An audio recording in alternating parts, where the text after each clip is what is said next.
जब किसी वस्तु में किसी व्यक्ति में होती है तो वो हमारे लिए शुभ होता है, कल्याणप्रद होता है। ठीक है, तो ये शुभदा में आया। फिर मोक्ष लघुताकृत। मोक्ष लघुताकृत में मैंने बताया कि भाव के स्तर पर भक्ति की ऐसी स्थिति हो जाती है कि जो मोक्ष से मिलने वाला सुख है वो तुच्छ हो जाता है ना। तो हैप्पीनेस इतना आया था कि एक तो है निष्ठा के स्तर पर, है ना, जो शुभदा के उसमें आया। दूसरा मोक्ष लघुताकृत, ये भाव के स्तर पर हैप्पीनेस मिलती है, वो और ऊंची ऊंची होती है। और एक मिलेगी सांद्रानंद विशेषात्मा, यानी कि प्रेम स्तर पर, वो और भी ऊंची जो है सुख है। उसमें तो कि साधन भक्ति के स्तर पर व्यक्ति को भक्ति में भी सुख दिखाई पड़ता है और जो है भौतिक सुख भी दिखाई पड़ता है, लेकिन भौतिक सुख से श्रेष्ठ भक्ति का सुख वो उसको दिखाई पड़ता है। लेकिन भाव के स्तर पर भौतिक सुख उसको बिल्कुल नगण्य दिखाई पड़ता है, बिल्कुल इनसिग्निफिकेंट, तुच्छ हो जाता है भौतिक सुख। हाँ, साधन भक्ति के स्तर पर वो तुच्छ नहीं होता है भौतिक सुख। बस उसको इतना पता है कि इससे अच्छा सुख है भक्ति में, सुख प्राप्त किया जा सकता है अनेक प्रकार से, लेकिन उससे कहीं श्रेष्ठ सुख जो है भक्ति में है, वो छोटा है सुख। लेकिन भाव के स्तर पर वो सांसारिक सुख तो बिल्कुल तुच्छ हो जाता है, नगण्य हो जाता है। और प्रेम भक्ति के स्तर पर संसार का सुख दिखाई नहीं पड़ता है उसको, अगर कोई समझाएगा तब भी समझ नहीं आएगा कि संसार में सुख कैसे है ना। तो मोक्ष लघुताकृत में समझाया था। फिर चौथा था सुदुर्लभा, बहुत बहुत दुर्लभ है भाव भक्ति। क्यों है? उस दो कारण है। एक तो कि कोई व्यक्ति अपने प्रयास से उसको प्राप्त नहीं कर सकता है। कोई व्यक्ति से ये सोचे कि मैं जो है 64 माला 108 माला कर लूंगा या खूब शास्त्र अध्ययन कर लूंगा तो मैं भाव भक्ति के स्तर पर पहुंच जाऊंगा, ऐसा नहीं होगा, है ना। साधना जरूरी है, हमको साधन करना चाहिए, लेकिन जब भगवान की कृपा होगी तभी भाव प्रकट होता है, अपने से नहीं प्रकट होगा। ऐसा नहीं खूब माला कर लेंगे तो भाव और प्रेम के स्तर पर चले जाएंगे। माला जप कर से हृदय करने से हृदय शुद्ध होता है, मार्जन होता है, तो फिर उससे जो साधक है वो करुण पुकार के साथ भगवान से प्रार्थना करता है। जब प्रार्थना करेगा शुद्ध हृदय से, तब राधा रानी उसके हृदय में जो है भाव भक्ति का अंकुर बीज अंकुरित करती है। तो ये भगवान की कृपा से भाव भक्ति आती है। तो इसलिए एक एक ये है कि अपने प्रयास से नहीं आता है। दूसरा, भगवान इसको देना नहीं चाहते हैं, किसी भी अरे गहरे व्यक्ति को भगवान भाव भक्ति प्रदान नहीं करते हैं। साधन भक्ति दे देते हैं कि ठीक है करता रहे, कोई भगवान से प्रार्थना करता है या साधु का संग कर लेता है तो उसको साधन भक्ति मिल जाती है। भाव भक्ति आसानी से भगवान देते नहीं है किसी को। भाव और प्रेम एक ही है, बस भाव जो है उसकी प्री मैच्योर स्टेज है, और प्रेम जो परिपक्व अवस्था में आ जाता है भाव वो प्रेम हो जाता है।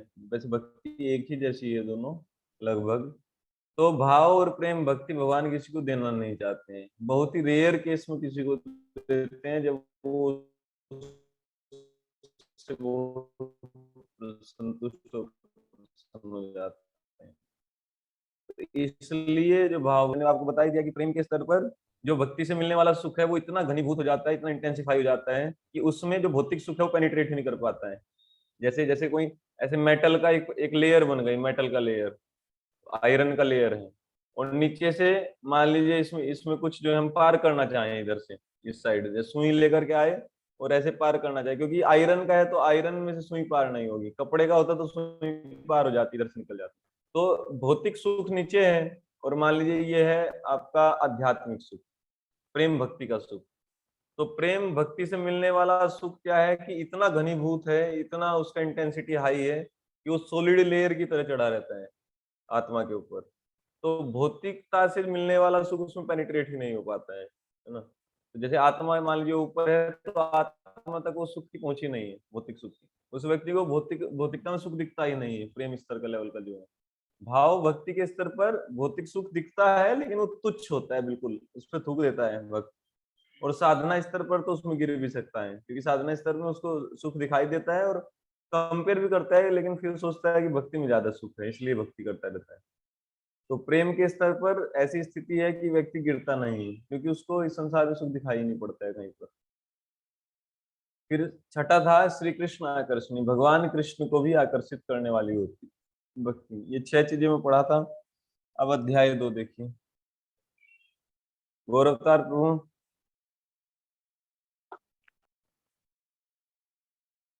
वीडियो ऑन कर लीजिए। आप लोग वीडियो ऑन नहीं करते हैं कोई भी। नहीं, पर आज ना हमारा नेट बहुत कम है, इसीलिए मैंने बंद किया। ठीक ठीक ठीक, कर लीजिए, ऑफ कर सिर्फ लीजिए। फोन की डाटा से खोल रहा है इसलिए। ठीक है, ऑफ कर लीजिए। तो अध्याय 2, अध्याय 2 देखिए, ये बहुत महत्वपूर्ण अध्याय है, इसको भी समझिए, भक्ति रसामृत सिंधु का। ये है भक्ति की प्राथमिक अवस्थाएं, भक्ति की प्राथमिक अवस्थाएं।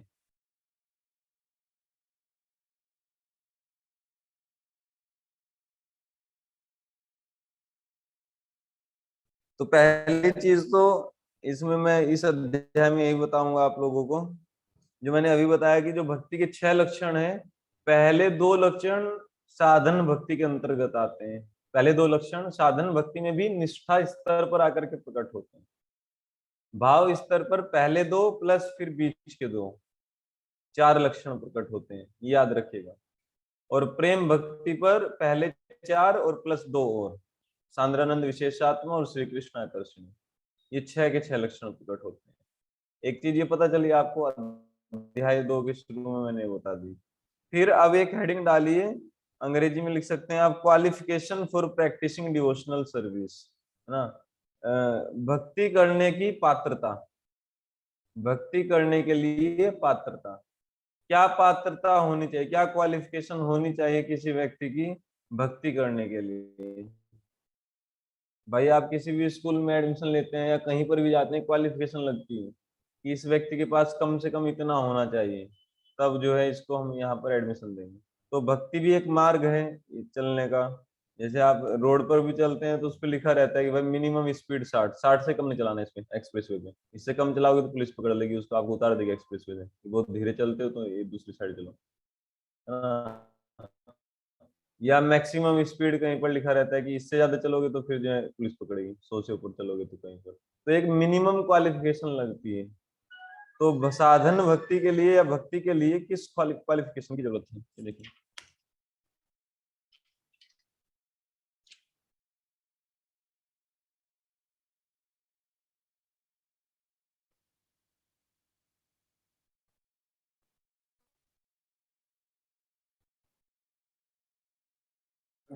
प्रभुपाद जी लिखते हैं, इस प्रसंग में श्रील रूप गोस्वामी का सुझाव है कि भक्ति या कृष्ण भावनामृत के पात्र को उसकी विशेष रुचि के अनुसार वर्गीकृत किया जा सकता है। देखिए, एक ही क्वालिफिकेशन है कि रुचि होनी चाहिए भक्ति करने के लिए, आकर्षण होना चाहिए। यानी कि एक तरीके से यह है कि क्वालिफिकेशन कुछ नहीं होती है, भक्ति करने के लिए कोई क्वालिफिकेशन नहीं है। भाई कुछ तो होगा, मान लीजिए पूछा जाए तो बस ये की क्वालिफिकेशन है कि उसकी इच्छा होनी चाहिए कि हमको भक्ति करनी है। मान लीजिए किसी की इच्छा नहीं है भक्ति करने की तो उसको तो जबरदस्ती कराया नहीं जा सकता है। यदि किसी व्यक्ति की इच्छा आ गई कि हमको भक्ति करनी है, तो वो जो है वही क्वालिफिकेशन है, बस वहीं से चालू हो जाएगा। वो कितना भी पापी हो, कितना दुराचारी नीच कुल में जन्म लिया हो, कुछ भी हो, यदि उसकी इच्छा जागृत हो गई, कोई चंडाल भी है उसकी इच्छा हो गई कि यार हम भी भगवान के मंदिर जाएंगे, तो बस अब वो क्वालिफाइड है, उसको तुरंत चले जाना चाहिए। यही क्वालिफिकेशन है। ठीक है। अब प्रश्न उठता है कि वो इच्छा कैसे जागृत होगी। हाँ, पहले इसको समझिए, मैं लिखवा दूंगा आपको। वो इच्छा कैसे जागृत होगी भक्ति करने की। तो इच्छा जागृत होती है पूर्व जन्म में की गई भक्ति के द्वारा। कभी ना कभी उसने भक्ति की है इस जन्म में या पूर्व जन्म में, उससे वो इच्छा जागृत होती है। अब फिर प्रश्न उठेगा कि भाई आप बोल रहे हैं कि भक्ति करने के लिए क्वालिफिकेशन है इच्छा का होना, इच्छा आती है भक्ति से, तो वो तो वही बात हो गई। भक्ति करने से भक्ति के प्रति आकर्षण हुआ, भक्ति के प्रति आकर्षण है तो उससे फिर भक्ति की, भक्ति की तो भक्ति के प्रति आकर्षण बढ़ा, भक्ति का प्रति आकर्षण बढ़ा तो फिर भक्ति की, तो घुमा फिरा करके तो साइकिल बन गई। हाँ, शुरुआत कहाँ से हुई। हाँ, प्रश्न ये उठ सकता है कि भाई शुरुआत कहाँ से हुई, प्रारंभ कहाँ से हुआ। समझ रहे हैं ये यमुना माता जी, आप लोग समझ रहे हैं मैं क्या बोल रहा हूँ। प्रभु जी समझ रहे हैं। बात कर रहे हैं आपस में, मुंह तो लग रहे हैं। साक्षी गोपाल प्रभु, आपको आ हरे रहा है कृष्णा समझ में। प्रभु जी। हाँ, हरे जी कृष्णा। जी, समझ में आ रहा समझ में आ रहा है ना। भक्ति का क्वालिफिकेशन क्या है? भक्ति के प्रति आकर्षण, बस इच्छा होनी आकर्षण, चाहिए। रुचि। हाँ, रुचि होनी चाहिए। अब प्रश्न उठ रहा है कि रुचि कैसे होगी? तो रुचि होगी भक्ति करने से। पूर्व जन्म में भक्ति की होगी तो उससे रुचि आई। तो ये एक साइकिल बन गई ना, कि हम भक्ति किए तो रुचि जागृत हुई, रुचि जागृत हुई तो फिर हम भक्ति किए, भक्ति किए तो फिर रुचि जागृत हुई, रुचि आई, आकर्षण आया तो फिर हम भक्ति किए। तो ये तो साइकिल बन गया। शुरुआत कहाँ से हुई? प्रश्न ये उठता है कि शुरुआत कहाँ से हुई, ये साइकिल चली चली कहाँ से? अगर गलती से भी भक्ति कर दिया कोई व्यक्ति तो रुचि जग जाएगी, रुचि जगेगी, आकर्षण होगा भक्ति के प्रति तो फिर भक्ति करेगा। लेकिन शुरुआत कहाँ से हुई बताइए गौरव तात्मा, आप कुछ बताना चाह रहे हैं? इच्छा से ही होगी ना गुरु जी? हाँ, वो इच्छा कहाँ से आई?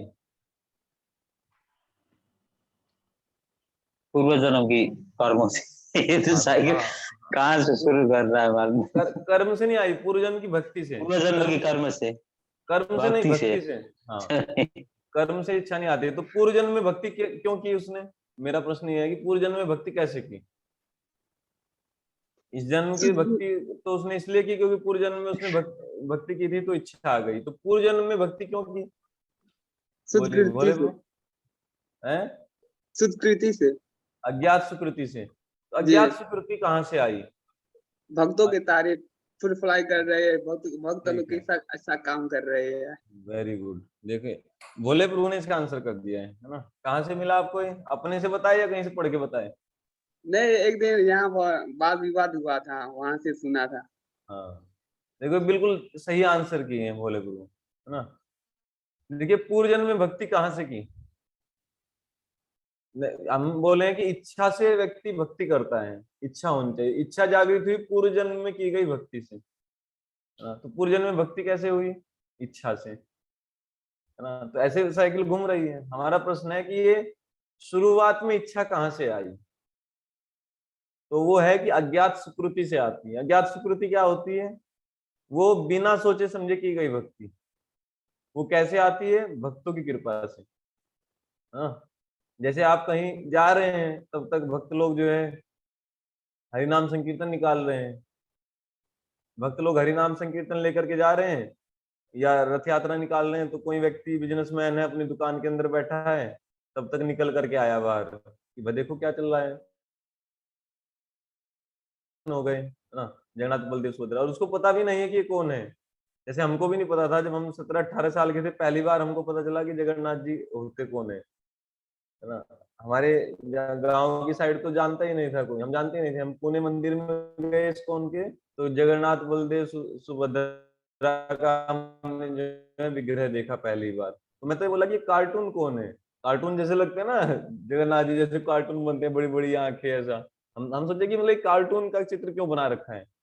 तो फिर हमको बताया इनको भगवान जगन्नाथ कहते हैं, ये भगवान बलदेव हैं, सुभद्रा की बहन है। तो हम बहुत उत्सुक हुए कि अच्छा ये कैसे हैं, कौन है, कृष्ण ही है क्या? तो बताया कि नहीं, कृष्ण बलराम और जो सुभद्रा की बहन है। तो फिर हम उनकी वो कथाएं पढ़े ऐसे करके। 18 साल की एज में हमको पता चला था पहली बार कि भगवान जगन्नाथ जी का ऐसा फोटो होता है, हम देखे ही नहीं थे कभी। हाँ, तो ऐसे ही जब रथ यात्रा निकलती है, बहुत सारे लोगों को पता ही नहीं है, साधारण लोगों को, कि जगन्नाथ जी कौन है। तो बाहर आते हैं, लेकिन सब लोग फूल चढ़ा रहे हैं, कोई चावल डुला रहा है, सब लोग जय बोल रहे हैं, कीर्तन हो रहा है, तो वो भी प्रणाम कर लेता है। फिर किसी से पूछ लेता है ये क्या चल रहा है, कि जगन्नाथ जी का रथ यात्रा चल रहा है, तो वो बोलता है अच्छा हरे कृष्ण कीर्तन चल रहा है, अप्रिशिएट करता है। और कभी कभी भक्त लोग पैसा मांग लाते हैं उनसे, तो ठीक है, वो ना चाहते हुए भी दे देता है कि चलो भाई ले मांगने के लिए आए हैं, कुछ अच्छा काम करने, दे दिया पैसा। और वो भगवान की सेवा में लग गया, मान लीजिए उस पैसे से भगवान का भोग लगा दिया गया या जगन्नाथ जी की रथ यात्रा में सहायता की गई। तो अब क्या है कि देखिए उसको इच्छा नहीं थी भक्ति करने की, लेकिन भगवान के भक्तों की कृपा से अज्ञात अवस्था में सुकृति क्रिएट हो गई। ठीक है ना, अज्ञात सुकृति बोलते हैं इसको। बिना सोचे समझे, बिना जाने बुझे, और जो है भगवान की भक्ति कर देना। पता नहीं है कि ये भक्ति है, भगवान को प्रणाम करना, लेकिन सब लोग कर रहे हैं तो हम भी कर दिए। ऐसे भक्त लोग लेकर के चले गए मंदिर में, वो भक्त प्रणाम कर रहा था तो उसको देख करके हम भी कर दिए। पता हमको है नहीं कौन खड़े हैं, गौर निताई हाथ उठाए, ये कौन से भगवान है, कुछ पता नहीं है। बहुत सारे लोगों को पता ही नहीं होता है गौर निताई कौन होते हैं। लेकिन जब हम प्रणाम किए तो हमको देख करके प्रणाम कर दिया, क्योंकि हम लेकर के गए उसको मंदिर में। तो भगवान के भक्त की कृपा से वो जो है उसकी अज्ञात सुकृति वो हो गई, इकट्ठा हो गई। अज्ञात सुकृति से फिर जो है उसको उसी जन्म में अगले जन्म में दोबारा से इच्छा प्रकट होगी कुछ भक्ति करने की, थोड़ा बहुत। ठीक है, तो भक्ति करेगा, भक्ति करेगा तो फिर उसकी जो इच्छा है वो और प्रबल होगी भक्ति करने की। ठीक है ना, फिर इच्छा और प्रबल होगी भक्ति करने की तो और भक्ति करेगा, ऐसे साइकिल चल जाएगी। भक्ति से भक्ति का जन्म होता है, कोई और तो लाता नहीं है भक्ति को। समझ गए ना। जैसे जैसे हमको याद है कि कहीं एक बार वृंदावन लेकर के जाते हैं भक्तों को, हमको भी शुरुआत में लेके जाते थे, तो हमारी कोई रुचि नहीं थी परिक्रमा करने में। कौन चले 12 किलोमीटर 22 किलोमीटर पैदल, है ना। गिरिराज जी की परिक्रमा 21 किलोमीटर कौन करे है ना, धूप में वो भी। लेकिन कुछ भक्तों के साथ गए, अब उनमें खूब उत्साह था, वो तो जानते थे उसके महत्व को, तो उनमें खूब उत्साह था कि गिरिराज जी की परिक्रमा करनी है, तो हम भी चले गए। हम दुखी हो गए, 6 घंटा जो चले पैदल उनके साथ, परेशान हो गए, दुखी हो गए बोले तो कुछ नहीं, सब लोग जा रहे थे तो चुपचाप चलते रहे। सोचे कि जो है भाई सब लोग जा रहे हैं तो अकेले कहाँ जाएंगे, इनके साथ चलना ही पड़ेगा। एक बार किए तो फिर जो है थोड़ा सा इच्छा जागृत हुआ, जब परिक्रमा पूरी हो गई तब तो हम संकल्प किए कि दोबारा कभी नहीं करेंगे। हाँ, पैर में छाले पड़ गए, दुखी हो गए दोबारा कभी नहीं करेंगे। लेकिन दूसरी बार फिर भक्तों के साथ गए 1 साल के बाद वृंदावन, तो उन्होंने फिर जो है इच्छा प्रकट की कि भाई गिरिराज की परिक्रमा करेंगे, तो हमने सोचा कि कर लेना चाहिए हमको भी, तो फिर उनके साथ किए तो 2 हो गई परिक्रमा। ऐसे ही फिर तीसरी, चौथी, पांचवी, इस तरीके से। अब क्या है कि वो इच्छा बढ़ती जा रही, बढ़ती जाए, बढ़ती जाए। अब हम चाहे डेली कर लें, यदि हम गोवर्धन चले जाएं और वहां पे रुकने का व्यवस्था हो जाए तो हम डेली परिक्रमा कर लें, एक दिन में 2 कर लें, ऐसा। अब हमको उसका टेस्ट आ गया, ऐसा है ना, थोड़ा टेस्ट आ गया। और जितना अधिक करते रहेंगे उतना टेस्ट बढ़ता जाएगा। ऐसे ही प्रभुपाद जी अंतिम समय में भी जब उनसे पूछा गया कि कोई इच्छा है, बोले कोई इच्छा नहीं है। फिर बोले कि अगर हो सके तो गिरिराज जी की परिक्रमा करा दीजिए। तो देखो कितना हाई टेस्ट प्रभुपाद जी को होगा। अंतिम समय में जब वो जो है अपने बेड पर थे, मतलब चल फिर भी नहीं पा रहे थे, तब भी बोले कि मुझको बैलगाड़ी से परिक्रमा करा दो, क्योंकि उन्होंने जीवन भर की है वो परिक्रमा, उसके बारे में पढ़ा है, उसके बारे में सुना है, तो उसका महत्व जानते हैं। और बहुत उन्होंने सेवा की है, भक्ति की है ना, प्रचार किया है। तो भगवान की कृपा से उनको बहुत ज्यादा टेस्ट है ना। अंतिम समय में भी जब उनका शरीर साथ नहीं दे रहा है, तब भी उनकी इच्छा, एक ही इच्छा थी कि हमको गिरिराज जी की परिक्रमा करनी है। ठीक है ना। तो ये कॉन्सेप्ट आप समझे कि नहीं, कि क्या पात्रता है भक्ति की। भक्ति की एक ही पात्रता है कि इच्छा होनी चाहिए। इच्छा कैसे होगी, पूर्व जन्म में की गई भक्ति से। तो ये साइकिल चल जाता है। तो ये शुरुआत कहाँ से होगी, भक्तों के अहेतु की कृपा से। ठीक है। और भक्त की अहेतु की कृपा किसके ऊपर होती है, उसकी क्या पात्रता है, यदि पूछा जाए कि भाई भक्ति की कृपा किसके ऊपर होगी, तो उसका कोई क्वालिफिकेशन नहीं, भक्त किसी के ऊपर भी कृपा कर सकता है ना। जगाई मिधाई के ऊपर कृपा हो जाती है, उनके तो कोई क्वालिफिकेशन नहीं है। तो इसलिए कहा जाता है कि भक्ति की कोई क्वालिफिकेशन है ही नहीं। हाँ, अल्टीमेटली ये निष्कर्ष निकला कि भक्ति की कोई पात्रता नहीं है, क्योंकि भक्त क्या पता किस पर अपनी कृपा कर दें, किसी अज्ञात सुकृति क्रिएट कर दें, फिर उसकी इच्छा जागृत हो जाए भक्ति करने की और फिर वो भक्ति करने लगे। तो इसलिए कोई क्वालिफिकेशन नहीं है, क्योंकि भक्त जो है पात्र अपात्र का विचार करता ही नहीं। हाँ, किसी के ऊपर उसका जो है इसको भगवान के बारे में हरे कृष्णा बोल रहे हैं, कभी कभी होते हैं भक्त लोग ऐसे बोलते बोलो हरे कृष्णा, ऐसे चलते जाते बोल देते हैं। ट्रेन से जा रहे हैं, कोई आया भिखारी पैसा मांगने के लिए, उसको बोलेंगे पहले हरे कृष्ण महामंत्र जपो, हरे कृष्णा कृष्णा कृष्णा हरे हरे, हरे राम राम राम हरे हरे। जब इतना बोलेगा तब जा करके उसको कुछ प्रसाद दे देंगे, है ना। कुछ प्रसाद लेकर के जा रहे हैं, उसको कुछ प्रसाद दे दिए, कुछ पेड़ा वेड़ा कुछ मिठाई दे दी, भगवान का भोग लगा हुआ, कुछ चरण तुलसी दे दिए, तो हो गया उसका भक्ति आरंभ वहीं से। अब वो भक्ति करेगा ही करेगा, इस जन्म में तो नहीं तो अगले जन्म में करेगा। इसलिए हम लोगों को भी ध्यान रखना चाहिए कि जितना हो सके हमको जो है, हम इतने बड़े चढ़े तो भक्त नहीं हैं, आप तो हैं, मतलब मैं तो नहीं हूँ, बर्मा में तो हैं बड़े बड़े लोग। तो आप लोगों को भी अज्ञात सुकृति क्रिएट करनी चाहिए लोगों की, है ना। जैसे कोई भक्त जो है जा रहा है, घर से बाहर निकल कर तिलक लगा करके जाना चाहिए। हमारे तिलक को यदि कोई देख ले, वैष्णव तिलक को, तो उसकी अज्ञात सुकृति क्रिएट हो जाती है ना। साक्षी गोपाल प्रभु जी ने लगाया नहीं है। ठीक है। मेडिकल स्टोर पे जब बैठते हैं तो आपको बिल्कुल अच्छे तिलक लगाना चाहिए, है?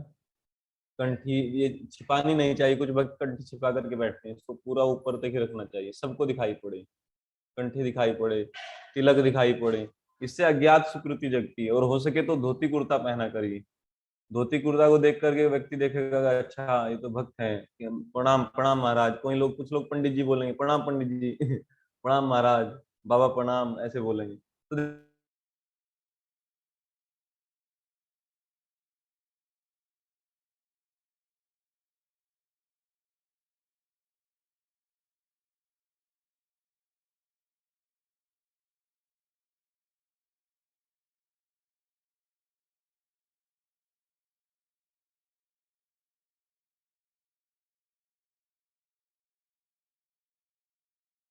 बढ़िया से तो लगना चाहिए कि ये लोग इस्कॉन के हैं, है ना। इस्कॉन को देख करके हरे कृष्णा बोलेगा तो उसका अज्ञात चतुर्थी क्रिएट हो जाएगा, उसकी भक्ति प्रारंभ हो जाएगी।